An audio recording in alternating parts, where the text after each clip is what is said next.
Ambil kembali, apakah kamu bercanda? Permintaanmu hanya untuk melihat dunia saat ini. Sudah berapa lama kenapa kamu masih seperti ini? Xiaoyan mengangkat alisnya. Dia hanya ingin bercanda, tapi dia tidak menyangka akan mengganggu Jin Huanchen secara langsung. Dia memarahinya dan membuat lelucon. Jangan pedulikan keinginanmu, aku akan membantumu mewujudkannya. Xiaoyan menggaruk kepalanya, tapi dia tidak menyangka reaksi Jin Huanchen begitu kejam. Meskipun kekuatan pemahaman saya bukan yang teratas di antara klan Yan, kekuatan ilusi emas pasti lebih kuat dari yang Anda bayangkan.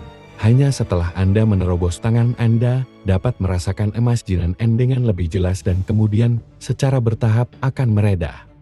Dia berhenti dan berkata dengan marah, selain teknik warisan ini, apakah ada keterampilan bertarung lain yang cocok denganmu?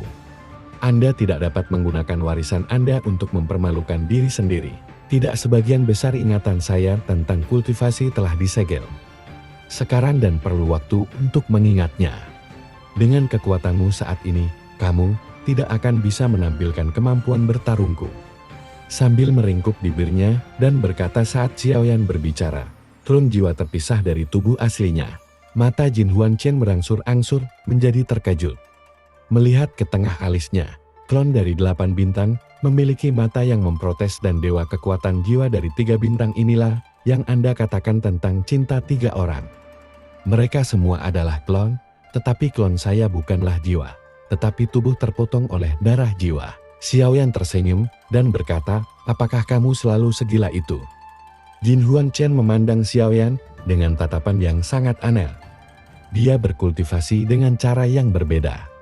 Xiaoyan mengangkat bahunya dan berkata dengan polos dan Jin Huanchen memukap.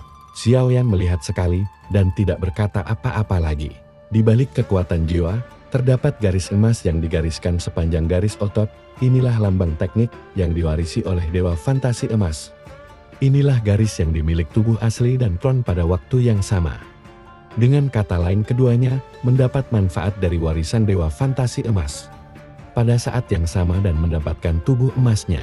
Pada saat ini, setelah Xiaoyan benar-benar menerima warisan dewa fantasi emas, formasi di atas kota seni bela diri secara bertahap meredup dan kemudian menghilang. Dalam konfrontasi antara Yan Yuan dan Yongdong, gigi raksasa emas menggunakan tren yang tak henti untuk terus menerobos berbagai metode pertahanan Yan Yuan. Yan Yuan bahkan mundur ke belakang, menyemprotkan darah dari mulut untuk pertama kalinya. Kepanikan muncul di matanya yang begitu kuat. Yan Yuan segera mengangkat tangannya ke arah boneka yang semula mengejar Long Biao, berbalik dan bergegas kembali. Ke-11 boneka semuanya berdiri di depan Yan Yuan. Semuanya menggunakan keahlian mereka untuk membuat formasi melingkar besar beberapa ratus kaki, menutupi Yan Yuan. Setelah formasi, jejak tangannya berubah dengan cepat dan hanya di dalam formasi besar yang dapat dilihat.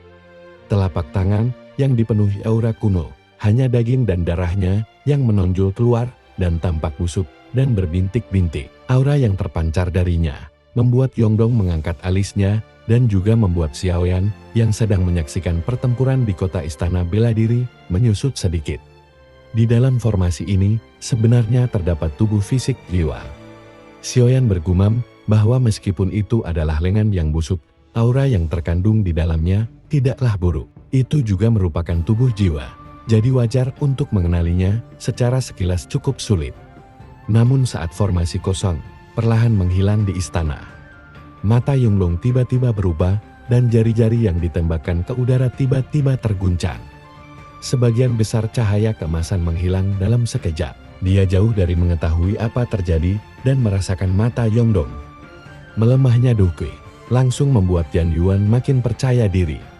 Apa aku pikir kamu bisa bertahan selama ini? Jadi sekarang giliranku. Cibiran muncul di wajah Yan Yuan dan ketakutan yang dia rasakan barusan hilang sama sekali. Dia merasa kekuatan penghancur bintang Yongdong telah habis. Dia melihat tangan jiwa busuk menonjol dari formasi. Sebagian besar tangan Yongdong telah menghilang. Jari-jari emas bertabrakan dengan keras dengan bunyi sangat keras. Jari-jari Yongdong benar-benar mengeluarkan bunyi klik dan hancur menjadi beberapa bagian. Jelas bahwa beberapa saat yang lalu, mereka dihancurkan oleh kekuatan ribuan pasukan. dan saat berikutnya mereka dengan cepat dikalahkan. Pemain catur terus menemukan energi jahat di sekitar Senran, dan tempat dia menyentuh tubuh Yongdong, dengan cepat terkontaminasi energi jahat. Meski jari-jarinya roboh, Yongdong segera mengangkat tinjunya yang lain dan pergi. Sebagai tanggapan, Xiaoyan menatap Yongdong yang kalah dengan tatapan rumit. Rahasia apa yang disembunyikan Cimi? Reaksinya cepat tapi petunjuknya terlalu jelas. Jadi Xiaoyan tidak mengambil tindakan.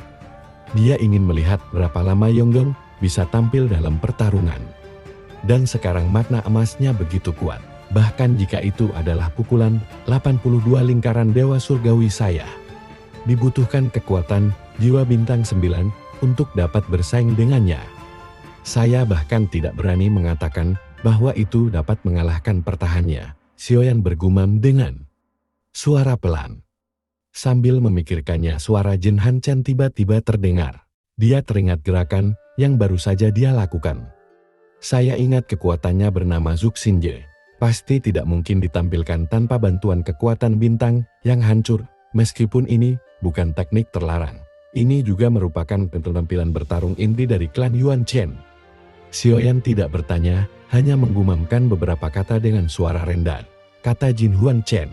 Ternyata ini adalah skill bertarung. Kamu tidak mengetahuinya sebelumnya. Tapi sekarang aku memikirkannya. Itu belum lengkap. Jin Huan Chen berkata perlahan. Dia tidak ingin mempelajari. Tapi Jin Huan Chen dia tidak banyak bicara. Informasi tentang semangat juang muncul di benak Xiaoyan. Terima kasih banyak. Meskipun kemampuan bertarungnya belum lengkap. Dia memintaku untuk tidak melangkah terlalu jauh. Segera menjawab dengan marah. Oke, itu hanya permintaan kecil. Permintaan kecil mengizinkan saja, biarkan aku memikirkannya, tunggu sampai aku memberimu keterampilan bertarung yang lengkap. Jin Huan Chen berkata dengan sedih. Xiaoyan berpikir dalam hatinya Jin Huan Chen ini adalah guru dan praktisi yang baik.